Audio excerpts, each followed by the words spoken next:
की तुम्ही menu card मध्ये जे कोणतं प्रोडक्ट विकताय ते पनीर आहे की चीज अॅनोलॉग आहे हे क्लॅरिफिकेशन दिलं पाहिजे.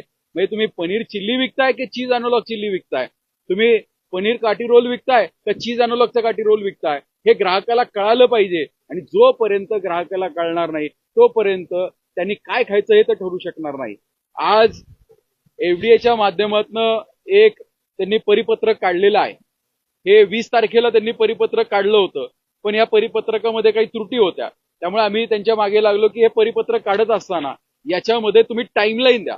त्यामुळे आता परिपत्रक सर्व रेस्टॉरंट्सला काढलेलं आहे की इथनं पुढे प्रत्येक रेस्टॉरंटला त्यांच्या मेनू कार्डमध्ये चीज अॅनोलॉग विकत असतील तर चीज अॅनोलॉगचा पदार्थ विकत असतील तर चीज अॅनोलॉगच म्हणावं लागणार आहे. पनीर म्हणत असतील तर पनीरच म्हणावं लागेल.